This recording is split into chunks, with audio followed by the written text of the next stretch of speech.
Hello everybody, welcome to another session in Python for natural language processing. We have learned how to use objects, functions, methods and modules in our previous sessions, and we have seen that there are two types of objects, functions and methods in Python. One that are available always, they come with the language, so we use them directly, and some of them are available only with import statement. That is, we import a particular module, and when we import that particular module, whatever functions, methods and objects available in that module are used. For example, we have used sys module and we imported that by using import sys, and we use the command line argument sys.argv. Similarly, we have used the module random and we used random.int in one of our programs, right? In this video, we are going to see how to access modules in different ways and how to write our own modules. How do you access the modules? This is what we're going to look at before writing our own module. And if you want to see how or what modules exist on your system, you need to use the statement or the command help and module name as modules. Then this lists the modules which are available on your system. And how do you import a module? We have already seen one command, that is import. We use import and the module name. We have already used this, such a simple statement. And here I'm giving an example of import ray is RE, which is regular expressions. So there's a module with regard to regular expressions, which we'll see in the next class. To know what is there in the module, in that particular module, we use help, and then in brackets we use the name of the module. Name of the module can be put in single quotes, which we have done here.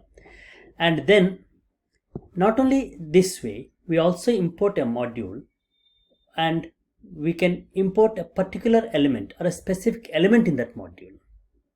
How do we do that? We say from a particular module, that is a sys module here, import. What should you import? Import the particular object in the module which exists, right? This argument, this object exists in that module.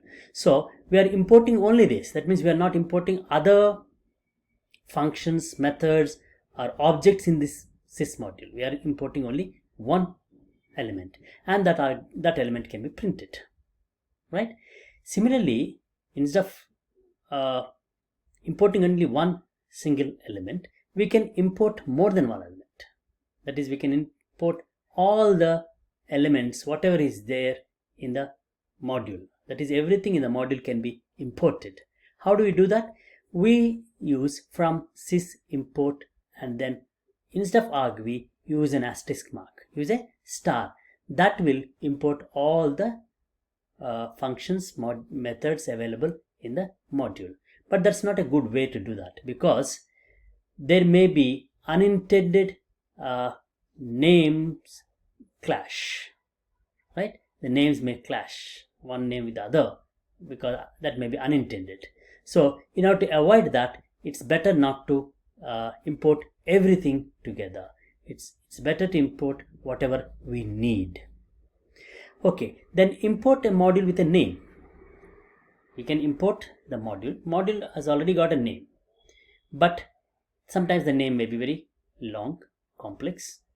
Then we want to use a simpler name for it. What we can do is, in the program which we are writing, we import that module. We import a module and give it a particular name. This is a temporary name, and this works only in the program which you are using. So here what we are doing is import sys as s. Instead of using sys, I am going to use only as s. And when I use the module, I use s, not as sys. Remember, this will not work. Don't use sys. Use print s.argv. Remember, I have deliberately given sys here to show that this will not work. You need to use sys.argv. Now let's see how to create an import module. Right, we'll create a module of our own and then try to import it. For that, we need to write a module. Writing a module is like writing a program or writing a function, which we have already done. So it's very simple. Here's a simple one-line module. This module is myvar equal to Python for NLP. So Python for NLP is a string which is assigned to myvar variable, and then we are defining a function, my function s. What does this function do? It returns the length of the s. So we have given two elements in this module. One is we have created an object, another we have created a function. And after writing this module, you need to name it, right? We are going to name this module as newmod.py. newmod.py. So we can call this import. We can import this module and use the module the same way we have used any other modules, like sys module which we have used, or random module which we have used. Similarly, we can do that. How can we do this? Let's go to Jupyter and see. This is the module myvar Python for NLP. Define function s and then return ls, and we have named it as newmod.py, right?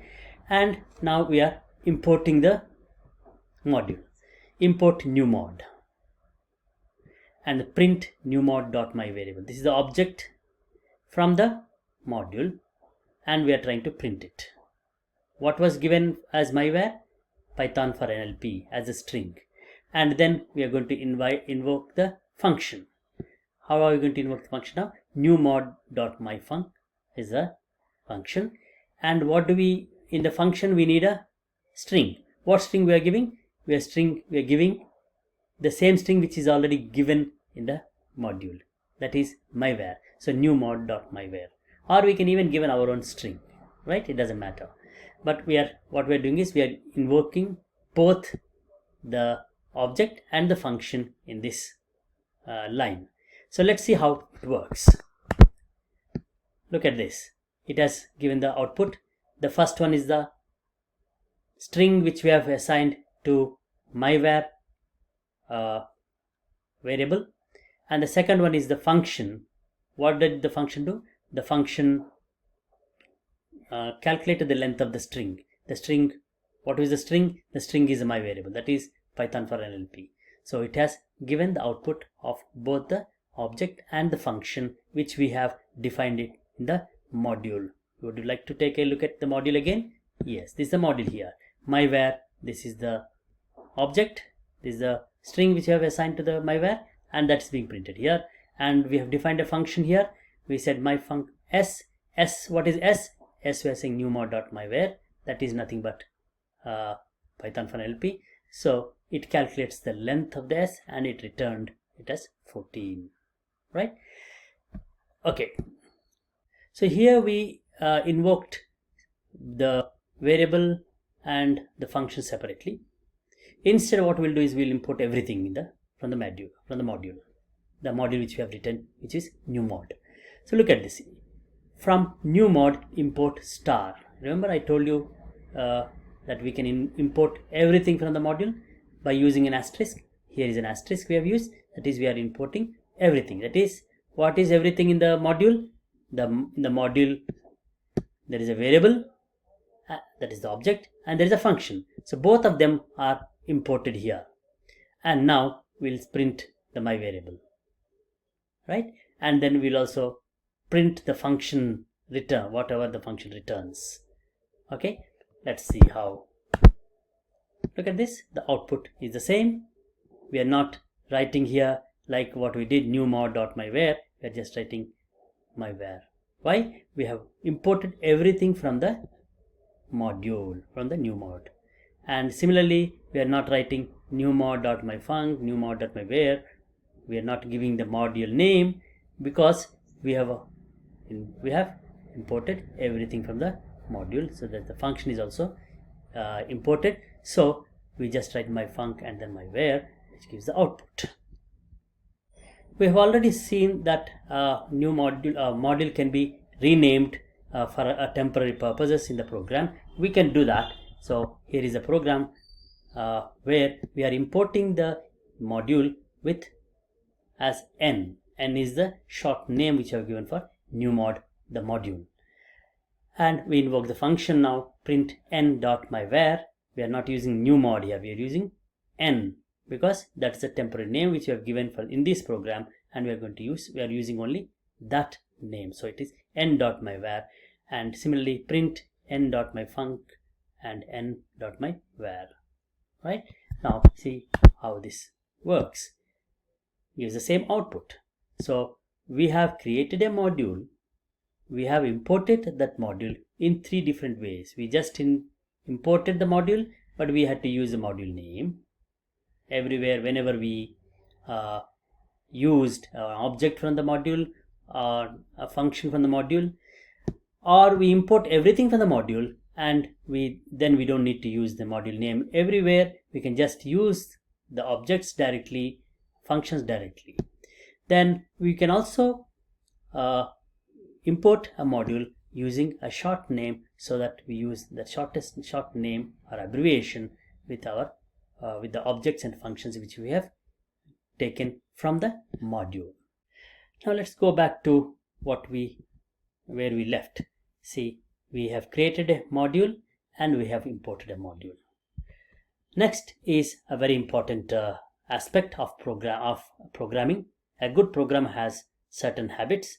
One of them is commenting, which we have been doing that. So a good programmer comments most of the lines of his program, so that it functions as notes to himself and also notes to other programs who inherit the code which the programmer has given. Besides this commenting, there is a very important aspect of programming, which is docstrings. So it's a good habit to also write docstrings. What are docstrings? Docstrings are written as triple quoted strings.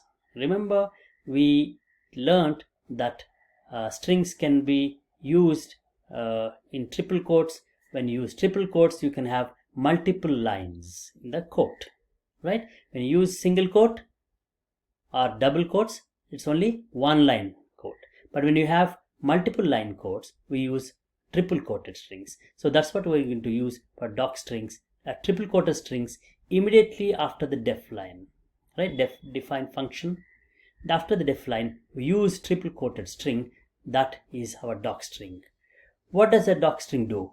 The docstrings help others who import the modules with the functions and the variables the module provides. So the person who imports the module need not go through the entire module to know what exists in the module. He can just know from the docstring what exists in the module. In fact, the docstring can be seen by using help statement. So you say help module dot function, right? Module dot function. Then it prints everything whatever is there in the docstring. So in the docstring, you not only write what the module contains, but you can also write your name, the programmer's name, that is the programmer's name, and then when it was created and what version is the module. So you can write name of the programmer, version of the program, version of the module, then date when it was created, and what the module consists of, the objects, then functions and the methods which the module consists of. Thank you. Let's meet in the next video.